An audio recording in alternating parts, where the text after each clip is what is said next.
The tanker truck was halfway up my driveway when I saw her marching across the lawn like she owned the entire subdivision, which in her mind, she probably thought she did. I had just stepped outside my house in Larimer County, Colorado, to meet the fuel delivery guy who was here to fill up my farm diesel tank. It was a regular delivery that I scheduled every 3 months like clockwork. The property I owned sat on 5 acres just outside Fort Collins, and having my own fuel supply for the tractors and equipment made perfect sense.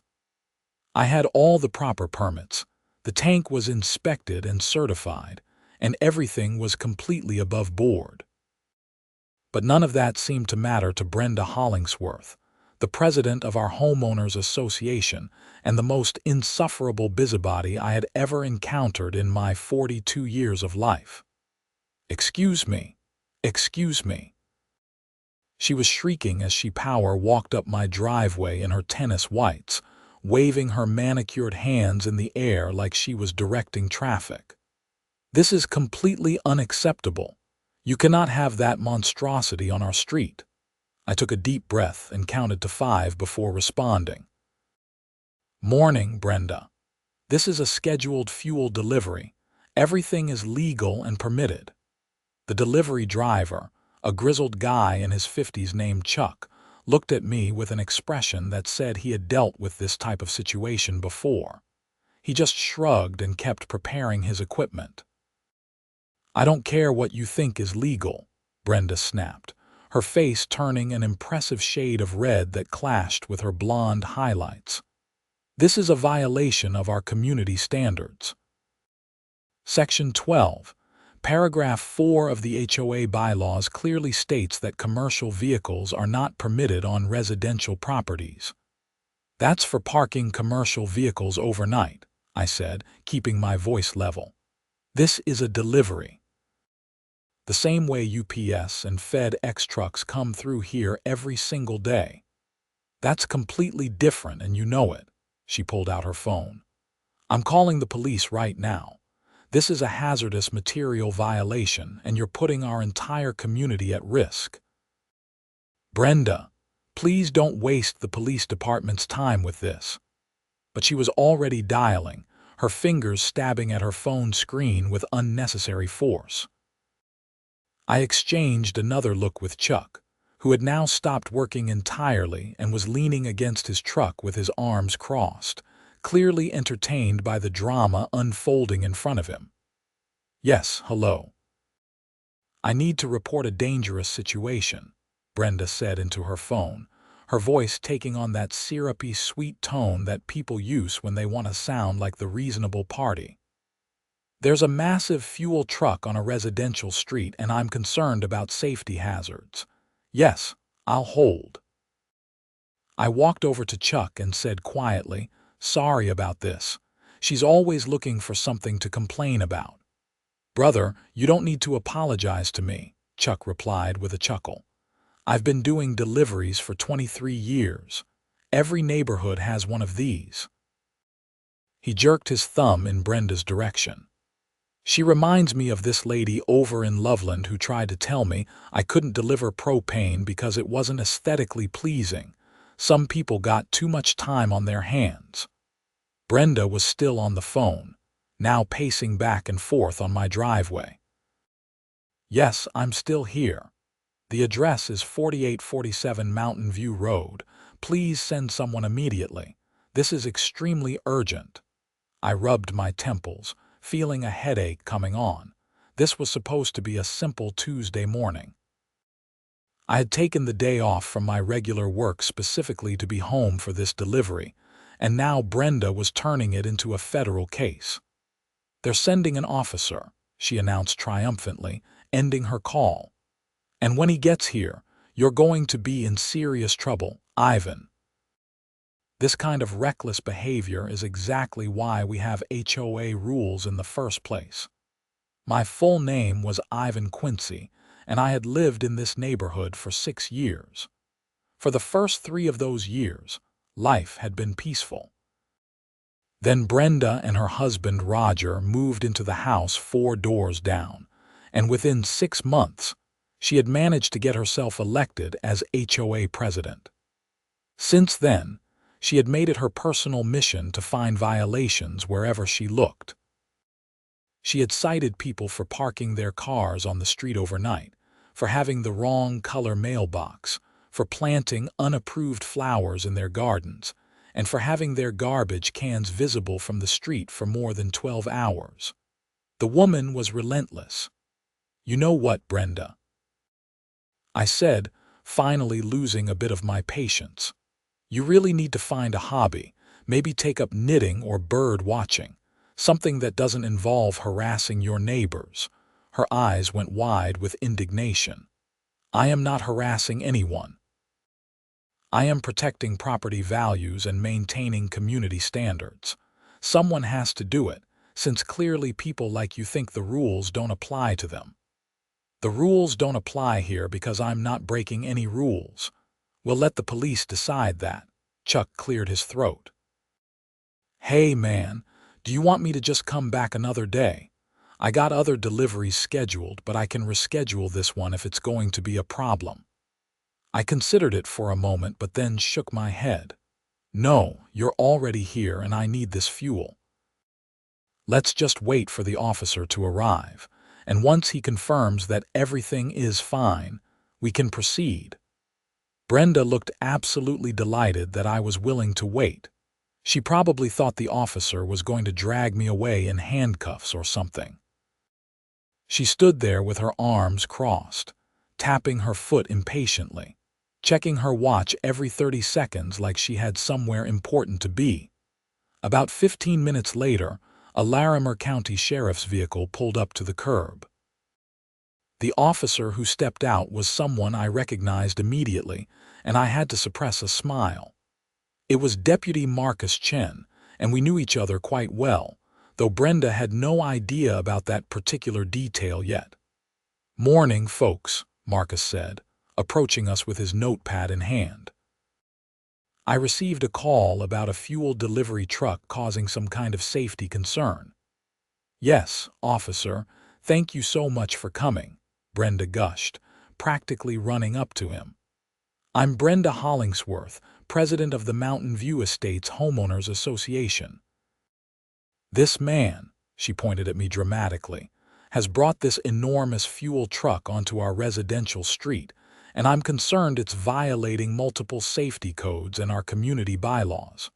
Marcus nodded patiently, jotting something down in his notebook. "I see. And sir," he turned to me, "can you explain what's happening here?" "Hey, Marcus," I said casually. "This is my regular quarterly fuel delivery for my certified farm diesel tank. I have all the permits and documentation inside if you need to see them." Brenda's head swiveled between us like she was watching a tennis match. "You two know each other." "Madam, this is a small county," Marcus said diplomatically. "Now, about these permits." "I'll grab them," I said, heading toward my house. "Be right back." I could hear Brenda starting to pepper Marcus with questions as I walked inside. My home office was just off the main hallway, and I kept all my important documents in a filing cabinet there. I pulled out the folder labeled Fuel Tank Permits and grabbed my other identification while I was at it. The one that Brenda was about to learn about very soon. When I returned outside, Brenda was in the middle of a long explanation about HOA bylaws and community standards. Marcus was listening politely, but I could see the slight amusement in his eyes. "Here you go," I said, handing Marcus the folder. "State Fire Marshal approval, EPA compliance documentation, and the county permit for agricultural fuel storage." Marcus flipped through the papers, taking his time to review each one. Brenda was practically vibrating with impatience beside him. "Everything appears to be in order here," Marcus said finally. "The tank is properly permitted, and fuel deliveries to private agricultural storage tanks are completely legal. There's no violation occurring." "But what about our HOA bylaws?" Brenda protested.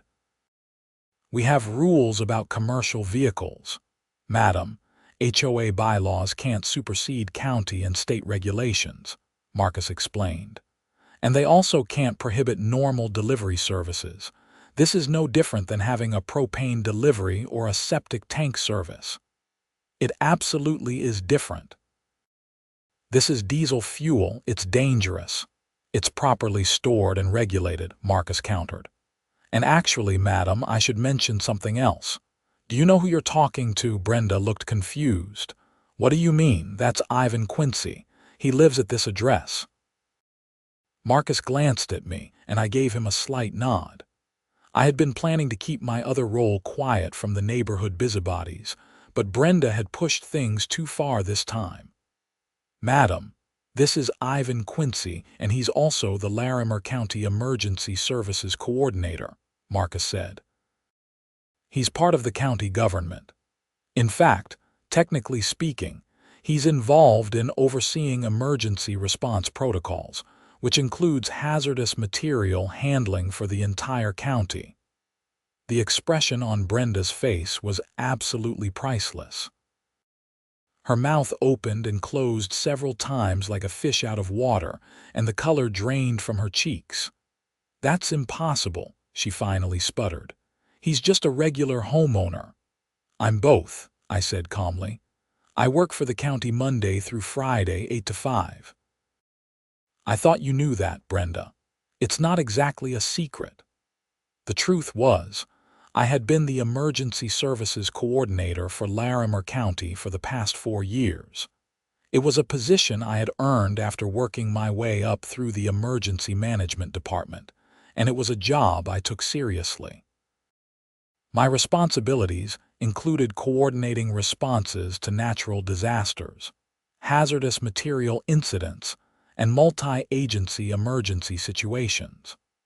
I worked closely with fire departments, police departments, and state agencies to make sure our county was prepared for anything. And here was Brenda, calling the police to report me for a hazardous material violation. The irony was almost too much. So you're telling me that you're some kind of county official, Brenda said, her voice rising to a near screech. And you didn't think that was relevant information to share with the HOA board? Why would it be relevant? I asked. My job has nothing to do with the HOA, and I'm not required to disclose my employment to you or anyone else in the neighborhood. Marcus closed his notebook with a decisive snap. All right, folks, here's the situation. There's no violation here. The fuel delivery is completely legal and properly permitted.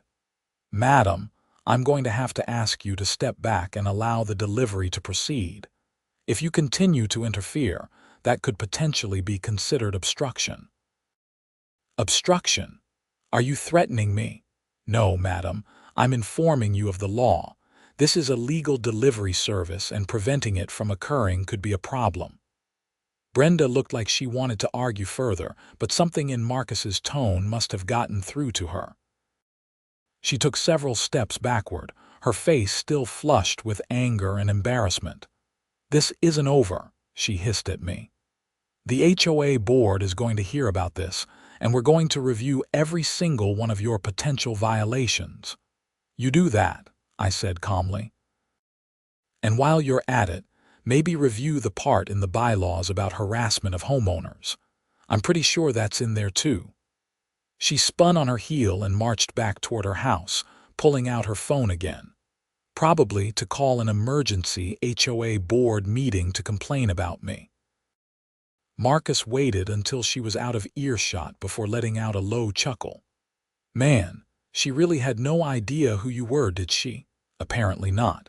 I try to keep my work life and home life separate, but I guess that's not going to be possible anymore. Well, the cat's out of the bag now. You want me to stick around until the delivery is done, just in case she comes back? Nah, I think we're good. Thanks for coming out, though. I appreciate you handling that professionally. Just doing my job, although I have to say the look on her face when I told her what you do. That was pretty entertaining, Marcus grinned. Anyway, I'll let you get back to it. See you at the next county safety meeting. I'll be there. Thanks again, Marcus. The deputy headed back to his patrol car, and Chuck finally resumed setting up for the fuel delivery. He was shaking his head and grinning. "Brother, in all my years, I ain't never seen anything quite like that," he said. "She called the cops on the guy who coordinates emergency services for the county. That's like calling the fire marshal to complain about the fire chief." "Yeah, well, Brenda's not exactly known for thinking things through before she acts." The delivery proceeded smoothly after that. Chuck hooked up his hoses to my tank, verified all the connections, and began pumping the diesel fuel. The whole process took about 45 minutes, and during that time, I noticed several of my neighbors peeking out their windows or finding excuses to walk past my house. Word traveled fast in this subdivision. My next-door neighbor, an older guy named Tom Patterson, actually came over to chat while the delivery was happening. "Hey, Ivan," he said, trying to sound casual. "Everything okay over here? I saw the sheriff's car earlier." "Yeah, everything's fine." "Brenda called the police about my fuel delivery." Tom rolled his eyes. "Of course she did. That woman needs to get a life. Did you know she sent me a violation notice last week because my lawn was half an inch too tall? Half an inch. I measured it myself after I got the notice, just to make sure I wasn't crazy.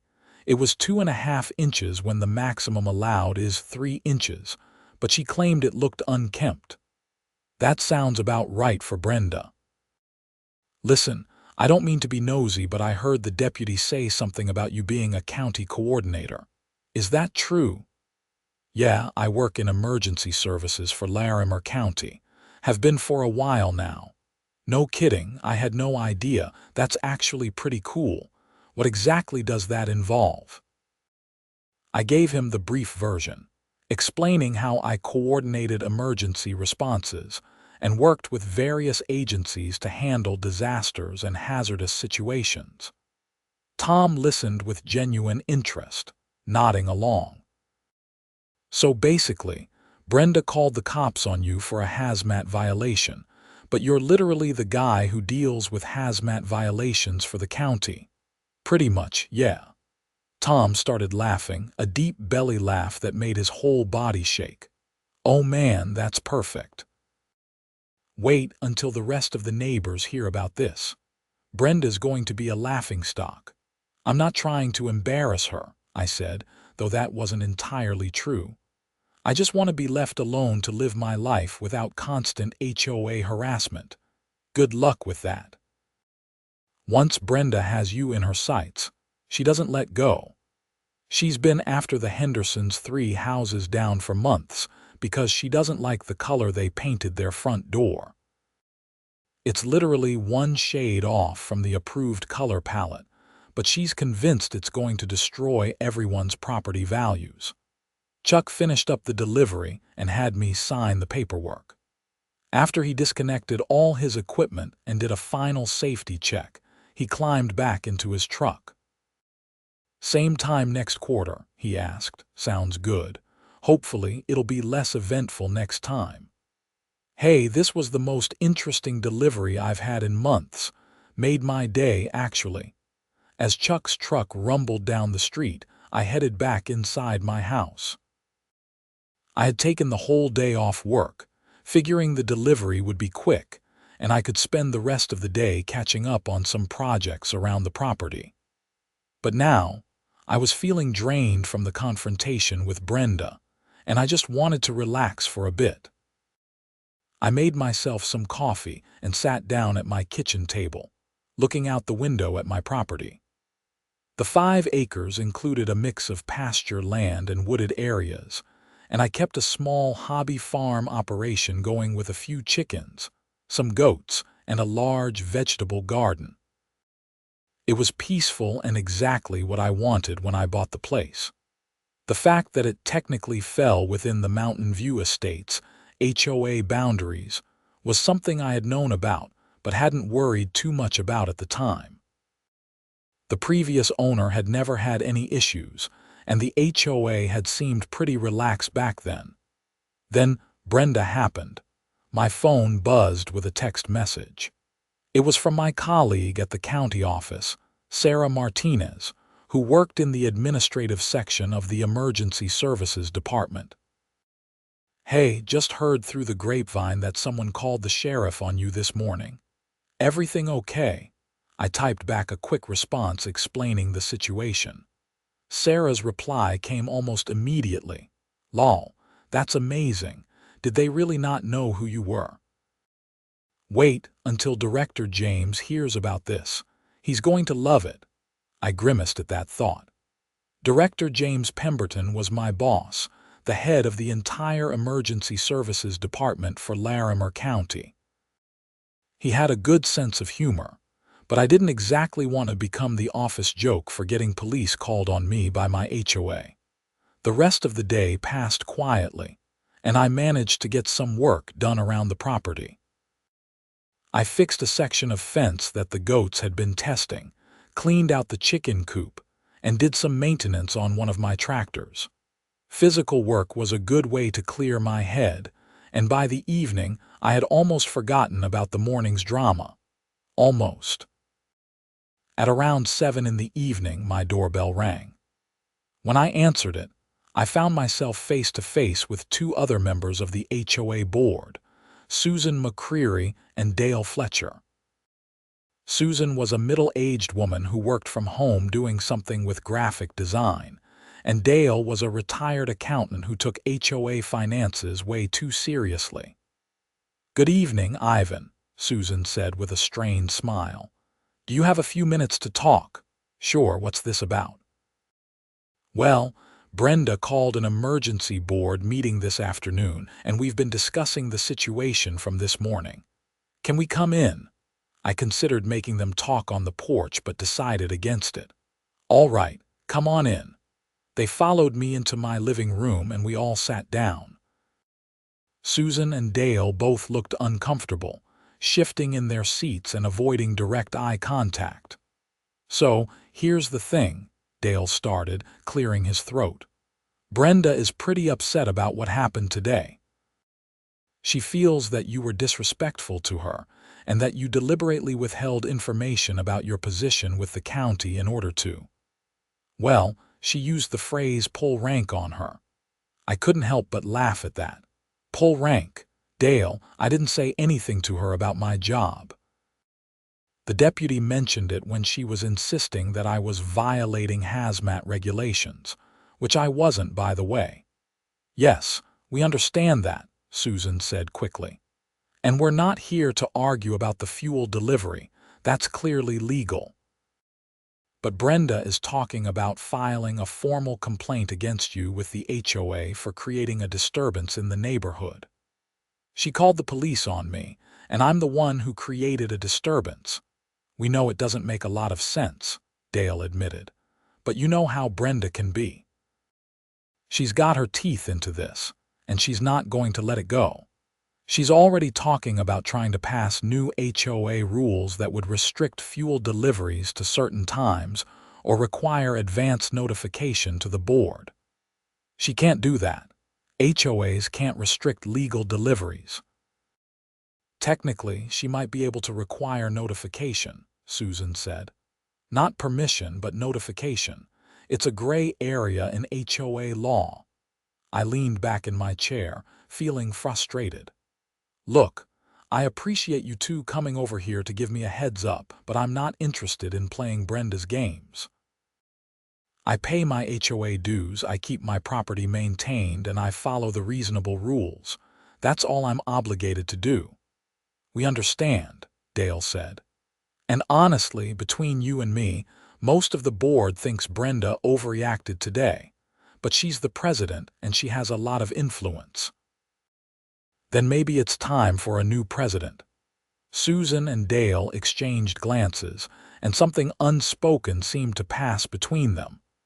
"That's actually something we wanted to talk to you about," Susan said carefully. "The annual HOA elections are coming up in 3 months. Dale and I have been discussing the possibility of running an alternative slate of candidates. We think a lot of homeowners are tired of Brenda's aggressive enforcement style. That sounds like a good idea, but what does it have to do with me? We want you to run for president, Dale said bluntly. You'd be perfect. You're respected in the community, you understand regulations and rules, and frankly, having a county official as the HOA president would probably make Brenda's head explode. I held up my hands. Whoa, hold on. I have zero interest in being HOA president. That's the last thing I need in my life. Just think about it, Susan urged. We're not asking for an answer tonight, but the elections are in 3 months and we need to put together a competing slate of candidates. With your background and credentials, you'd be a strong candidate. I'll think about it, I said, though I was already pretty sure my answer would be no. But don't get your hopes up. They left shortly after that, and I spent the rest of the evening thinking about the situation. The last thing I wanted was to get more involved with the HOA, but I could see Susan and Dale's point. Brenda was making life miserable for a lot of people in the neighborhood, and someone needed to provide some balance. The next morning, I headed into the office at the county building in Fort Collins. The emergency services department was located on the 3rd floor, and as soon as I stepped off the elevator, I could tell that word had spread about yesterday's incident. Hey, look, it's the criminal, called out Mike Thompson, one of the fire inspectors who worked closely with our department. Should I frisk you for illegal fuel deliveries? Very funny, Mike. Man, I heard about what happened yesterday. That's hilarious. You got police called on you by your HOA lady, and the cop had to explain that you're basically the hazmat boss for the county. Something like that. Sarah appeared from around the corner, grinning from ear to ear. Director Pemberton wants to see you when you get a chance. He heard about your exciting Tuesday, I groaned. Great, just great. I dropped my stuff off at my desk and headed down the hall to Director Pemberton's office. His door was open and he waved me in when he saw me. Ivan, come in, shut the door, he said, though he was smiling. So, I heard you had quite the adventure yesterday. It was definitely not how I planned to spend my day off, sir. I spoke with Sheriff Martinez this morning, and Deputy Chen filed a report about the incident. According to his account, your HOA president called in a hazmat complaint about a routine fuel delivery to your permitted agricultural tank. That's accurate, yes. Director Pemberton leaned back in his chair, shaking his head in amusement. And she had no idea that you work for the county in emergency services. Apparently not. I don't advertise it in the neighborhood. I like to keep my work life separate. Well, that cat's out of the bag now. Listen, Ivan, I'm not calling you in here to give you a hard time. The opposite, actually. I think you handled the situation appropriately, and Deputy Chen said you were professional throughout. But I do want to make sure this isn't going to become an ongoing issue. Do you anticipate more problems with this HOA president? Honestly, sir, yes. She's got a reputation for being difficult, and I don't think she's going to let this go. If it becomes a problem that affects your work, or if she tries to use your position with the county as leverage in HOA disputes, I need you to let me know immediately. We can't have county officials being harassed or having their positions misrepresented in personal disputes. Understood, sir. I'll keep you informed if anything escalates. Good. Now, on a completely unrelated note, how's that emergency preparedness training program coming along? We've got the multi-agency exercise scheduled for next month. We spent the next half hour discussing work matters, and by the time I left his office, I felt better. At least my professional life was in good shape, even if my HOA situation was a mess. The rest of the week passed without incident. I didn't see Brenda around the neighborhood, though I suspected she was avoiding me. I did notice an uptick in friendly waves and conversations with other neighbors. Tom Patterson had clearly spread the word about my county position, and several people stopped me during my evening walks to express their support and complain about Brenda's leadership. On Friday evening, I was working in my garden when a car pulled into my driveway. I looked up to see a woman in her 30s getting out carrying a clipboard. "Mr. Quincy," she called out. "That's me. Can I help you?" "Hi, I'm Jennifer Walsh from the Fort Collins Tribune. I'm working on a story about HOA disputes in Larimer County, and I heard about an interesting incident that happened at your property earlier this week. Do you have a few minutes to talk?" I straightened up, brushing dirt off my hands. This was an unexpected development. "How did you hear about that?" "I have a police scanner, and I follow up on interesting calls. A hazmat complaint at a residential address caught my attention, and then when I looked into it further, I discovered that you're the County Emergency Services Coordinator. It seemed like a story worth exploring. Listen, I appreciate your interest, but I'm not really looking to make a big public thing out of this. It was just a misunderstanding with my HOA. But it raises some interesting questions, doesn't it? About HOA overreach, about harassment of homeowners, about officials being targeted in their private lives. I think a lot of people in the community would be interested in this story. I hesitated. Part of me wanted to stay out of the spotlight, but another part was tired of Brenda's behavior going unchecked. Maybe some public attention would actually help the situation. "Off the record, what angle are you thinking for this story?" I asked. "I want to look at HOAs and when their enforcement crosses the line into harassment. I've been collecting stories from homeowners around the county who feel like their HOAs have become too aggressive.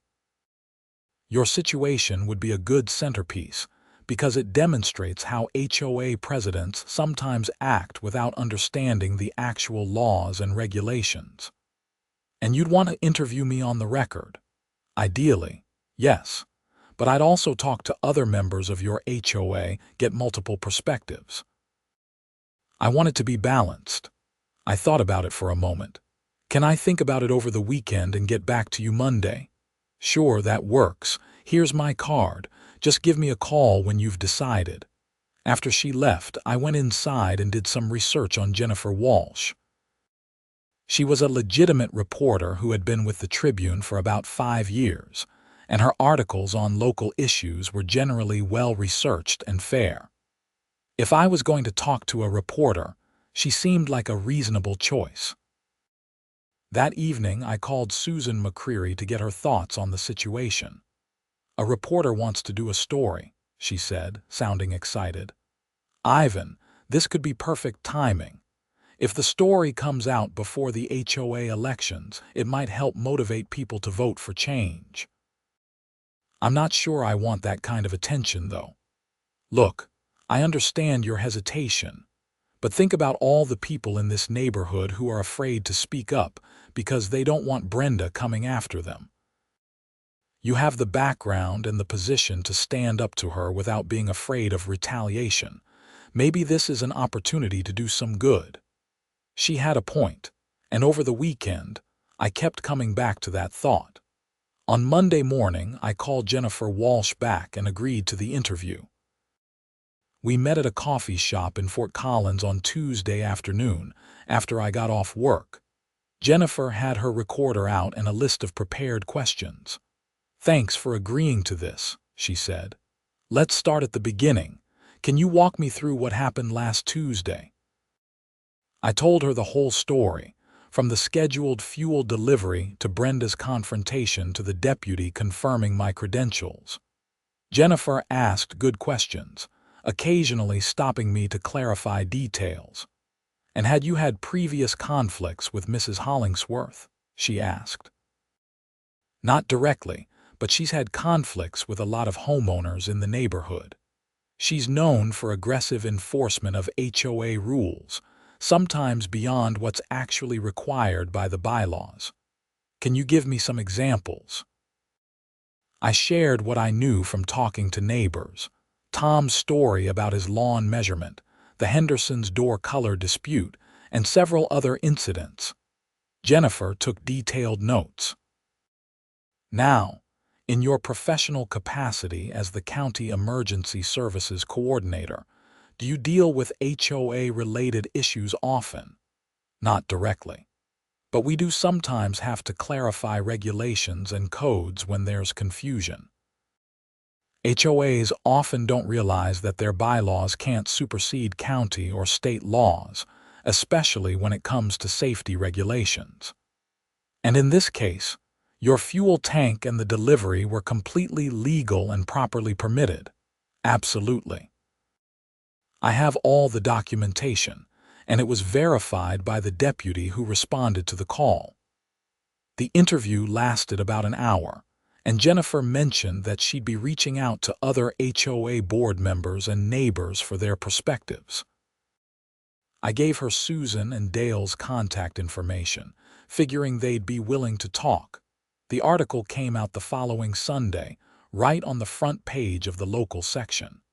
The headline read, "When HOAs go too far, county official targeted in his own neighborhood." It was a balanced piece that laid out the facts of what happened, included quotes from me and from Susan and Dale about broader HOA issues in the neighborhood, and even had a statement from Brenda. Her quote was predictably defensive, claiming she was just trying to maintain community standards and that I had been uncooperative with HOA leadership.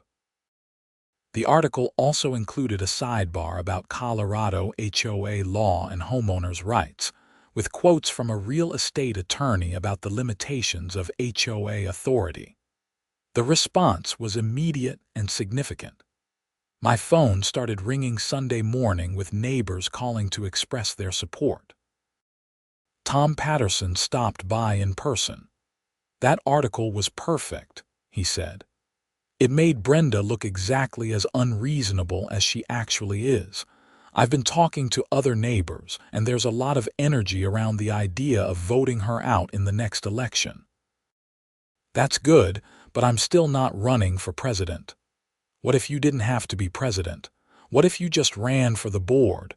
We need reasonable people on there to balance out Brenda's faction." I sighed. I could see where this was heading, and despite my reluctance, I was starting to feel like I needed to do something. Let me think about it. Over the next few weeks, things got interesting. The article had sparked a broader conversation in the community about HOA governance, and several other homeowners who had been silent about their complaints with Brenda started speaking up. An online petition started circulating calling for Brenda's resignation as HOA president. It quickly gathered over 100 signatures from homeowners in the subdivision. Brenda responded by sending out an email to all homeowners defending her actions and attacking me personally, claiming I had deliberately embarrassed her in the press and violated the spirit of community cooperation. That email was a mistake on her part. It made her look petty and vindictive, and several people who had been on the fence about the situation turned against her. Susan and Dale officially announced their intention to run an opposition slate for the HOA board in the upcoming elections. They needed 5 candidates for the 5 board positions, and they had 3 committed, including themselves. They needed 2 more. One evening in late March, I attended a neighborhood gathering at Tom Patterson's house. About 30 homeowners showed up, and it turned into an impromptu strategy session about the HOA elections. "The problem is that a lot of people are afraid to run," Susan explained to the group. "Brenda has built up this reputation for being vindictive, and nobody wants to become her target." "She can't retaliate against board members, though, can she?" someone asked. "Not officially," Dale said, "but she can make your life miserable in other ways. Trust me, I've been on the board with her for 2 years and I've seen how she operates." "What we need is someone who's not afraid of her," Tom said, looking directly at me. Someone who has the background to understand regulations and the credibility that she can't easily attack. Everyone turned to look at me. I felt my face getting hot. "I've already told Susan and Dale that I'm not interested in being president," I said. "Nobody's asking you to be president," Susan said. "Just join the board. With you, me, Dale, Patricia Wilson, and Frank Reyes, we'd have 5 solid candidates. We could actually win this thing and turn the HOA into what it's supposed to be, a reasonable organization that maintains the neighborhood without harassing people." I looked around the room at all the hopeful faces. These were my neighbors, people I lived near and interacted with regularly. They deserved better than Brenda's authoritarian leadership style. "All right," I said finally. "I'll run for a board position, but I'm not doing this to go after Brenda personally. I'm doing it because the HOA needs better governance." The room broke out in applause, and I immediately wondered if I had made a mistake. The next 2 months were intense. The opposition slate, which we called the Neighborhood First slate, campaigned on a platform of reasonable enforcement, transparent decision-making, and treating homeowners like adults rather than children who needed constant supervision. Brenda fought back hard. She sent out multiple emails attacking our slate, held her own meetings with homeowners who supported her, and even put up signs in her yard supporting her candidates. She also filed a complaint with the county about my participation in the HOA election, claiming it was inappropriate for a county official to be involved in local politics. That complaint went nowhere. Director Pemberton called me into his office to discuss it, but he dismissed it immediately. "HOA elections aren't covered by county ethics rules," he said. "You're a homeowner in that subdivision, and you have every right to participate in its governance. Mrs. Hollingsworth is grasping at straws." The election was held on a Saturday in early May at the subdivision's clubhouse. Every homeowner was eligible to vote, and the turnout was the highest the HOA had seen in years. Over 300 people showed up, which was about 70% of the total households. The tension in the room was palpable. Brenda and her slate sat on one side of the clubhouse, while our Neighborhood First slate sat on the other. It felt like a showdown at high noon. After an hour of speeches from each candidate, the voting began. It was done by written ballot, and a neutral party from a local property management company was brought in to count the votes to ensure fairness. The counting took about 45 minutes, and the room was silent except for the rustle of papers and occasional whispered conversations. When the results were finally announced, the Neighborhood First slate had won 4 out of 5 board positions. Susan McCreary won the most votes and would become the new president. Dale Fletcher, Patricia Wilson, and I all won our board positions as well. Brenda had finished in 6th place, meaning she would be off the board entirely. Only one of her allied candidates, a guy named Robert Chen who was actually pretty reasonable despite being on her slate, won a position. The room erupted in cheers and applause. I saw several people hugging and high-fiving. Brenda stood up, her face rigid with fury, and walked out of the clubhouse without saying a word. Her husband Roger followed behind her, looking embarrassed. Over the next few weeks, the transition of power was bumpy. Brenda refused to cooperate with the handover process, claiming that the election had been rigged and that she was going to pursue legal action. She never followed through on that threat, but she did make several more complaints to the county and even tried to contact my boss again. Director Pemberton finally had to send her a formal letter explaining that her complaints were without merit and that continued harassment of a county employee could potentially result in legal consequences for her. That finally shut down her complaints through official channels. The new HOA board held its first meeting in June, and we immediately set about making changes. We reviewed all pending violation notices and dismissed about half of them as unreasonable. We updated the bylaws to clarify enforcement procedures and add protections for homeowners. And we established a new appeals process so that homeowners who received violation notices would have a fair way to challenge them.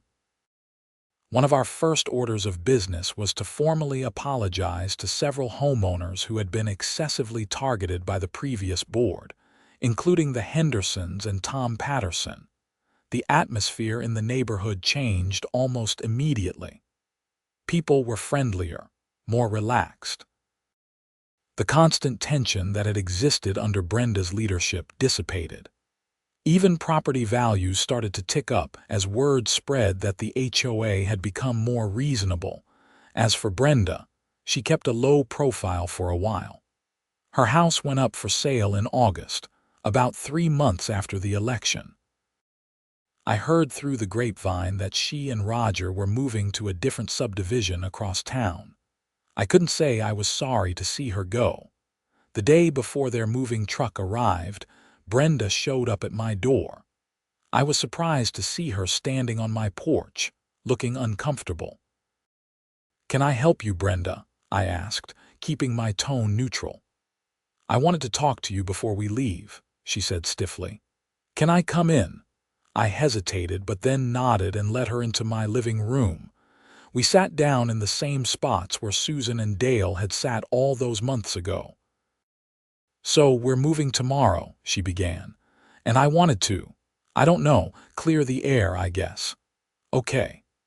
I'm not going to apologize for trying to maintain standards in the neighborhood," she said firmly.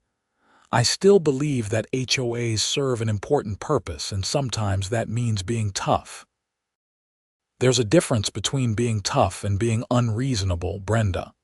Maybe I did take things too far sometimes, but everything I did because I cared about this community."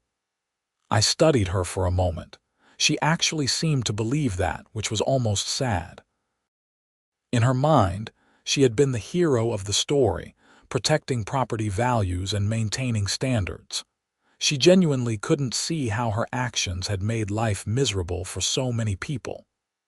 "I think you cared more about control than about community," I said honestly. "But I appreciate you coming by. I hope your new neighborhood is a better fit for you." She stood up to leave, and at the door she turned back to me. "You know, when I first called the police on you that day, I really did think I was doing the right thing. I didn't know who you were, and I thought you were just another homeowner trying to break the rules. I know. For what it's worth, I'm glad the HOA is in better hands now. Susan will do a good job." She paused. "Better than I did, probably." It was the closest thing to an apology I was going to get from her, and I accepted it with a nod. After she left, I sat on my porch and looked out at my property. The evening sun was casting long shadows across the pasture, and I could hear my chickens settling in for the night. Life was good. The neighborhood was peaceful. The HOA was functioning the way it should, and my fuel deliveries continued quarterly without any further drama. A few months later, in early October, I was at the office when Sarah Martinez stopped by my desk with a grin on her face. "You've got to see this," she said, pulling up something on her phone. "Remember that HOA lady who caused all that trouble for you, Brenda? What about her? She moved to a subdivision over in Wellington, right? Well, apparently she tried to pull the same stuff there. Started filing violation notices left and right within a month of moving in. But here's the thing. Wellington has different county ordinances, and she filed a complaint about a neighbor running a home business without checking the zoning laws first. Let me guess, the business was properly zoned." "Yep. And it turns out the neighbor she complained about is on the Wellington Town Council. The story made the local news yesterday. Look." She showed me her phone, and sure enough, There was a short news article about HOA disputes in Wellington featuring Brenda as the overzealous HOA member who had complained to the wrong person. I couldn't help but laugh. Some people never learn. Hey, at least she's Wellington's problem now and not yours. I'll drink to that. That evening, I drove home to my quiet property in the Mountain View Estates subdivision. Tom Patterson waved to me from his yard, where he was working on his garden. The Hendersons' door still showed off its slightly off-palette color, and nobody cared. A UPS truck was making deliveries, and no one was calling the police about commercial vehicles. I parked in my driveway and walked around back to check on the animals. The goats came running up to the fence, hoping for treats. The chickens were pecking around their run. Everything was peaceful and exactly as it should be. My fuel tank sat in its designated spot, properly permitted and maintained, ready for the next quarterly delivery. When that day came, I knew it would be just another routine morning. No drama, no police calls, no HOA presidents having meltdowns in my driveway. Just the way life should be in a well-run neighborhood with a reasonable homeowners association that understood its role was to serve the community, not to control it. I grabbed my phone and sent a quick text to Susan. Thanks again for pushing me to join the board. Best decision I didn't want to make. Her reply came quickly. Told you so. Board meeting next week, don't forget. I smiled and put my phone away. Who would have thought that a single fuel delivery and one overreaching HOA president would lead to all of this? But sometimes that's how change happens. Someone crosses a line, someone else stands up, and suddenly a whole community finds its voice. As I fed my animals and watched the sun set over the mountains, I reflected on how fortunate I was. Good job, good home, good neighbors, and now a functional HOA that actually made the neighborhood better instead of worse. The fuel truck incident had become something of a legend in the county. People at work still brought it up occasionally, usually with a laugh. Deputy Marcus Chen had told the story so many times that it had become part of the department folklore. Even Director Pemberton mentioned it during a training session, as an example of why public officials needed to maintain professionalism in all situations, even when dealing with difficult people in their personal lives. The whole experience had taught me several valuable lessons. First, that standing up to unreasonable authority was important, even when it was uncomfortable. Second, that community involvement mattered, even for someone like me who preferred to keep a low profile. And third, that sometimes the worst conflicts could lead to the best outcomes if people were willing to work together for positive change. As I walked back to my house that October evening, I noticed that the subdivision felt different than it had a year ago. There was a sense of community now, a feeling that people actually wanted to be here rather than feeling trapped by arbitrary rules and aggressive enforcement. Block parties were being organized. Neighbors were helping each other out. The HOA was actually facilitating community activities, instead of just sending out violation notices. All because Brenda Hollingsworth had called the police on a routine fuel delivery and unknowingly picked a fight with the wrong person. I settled into my favorite chair with a cold beer and thought about calling it an early night. Tomorrow was Wednesday, and I had a full day of meetings at the county office. But tonight, I was just going to enjoy being home on my own property in my peaceful neighborhood with a functional HOA that knew its place. Life was good. The county coordinator job kept me busy and fulfilled. The neighborhood was thriving under new leadership. And my quarterly fuel deliveries would continue without incident, just as they should. Sometimes the best endings are the quiet ones, where everything simply works the way it's supposed to work. No more drama, No more conflict, just normal life in a well-maintained subdivision with reasonable rules enforced by reasonable people. And if Brenda wanted to cause chaos in Wellington, that was their problem now. We had moved on, built something better, and created the kind of community that people actually wanted to live in. The fuel delivery that started it all would happen again in December, right on schedule. And when Chuck's truck pulled into my driveway, it would be just another routine delivery, exactly as it should be. No police, no HOA presidents having meltdowns, no need for deputies to explain my job credentials. Just a man getting fuel delivered to his properly permitted tank on his own property, in a neighborhood that finally understood the difference between maintaining standards and maintaining control. That was the real victory. Not embarrassing Brenda or winning the election or getting the newspaper article published. The real victory was creating positive change that made life better for everyone in the community. As I finished my beer and headed to bed, I smiled thinking about how a simple fuel delivery had become a catalyst for neighborhood transformation. Sometimes the most mundane moments in life become the most significant, not because of what happens in that moment, but because of everything that follows. And now, as I drifted off to sleep in my peaceful home in my well-governed neighborhood, I knew that the morning would bring another day of working to keep Larimer County safe and prepared for emergencies. Another day of being Ivan Quincy, County Emergency Services Coordinator and homeowner in the Mountain View Estates subdivision. Just another guy living his life, taking care of his responsibilities, and occasionally teaching overzealous HOA presidents about the importance of knowing the law before calling the police.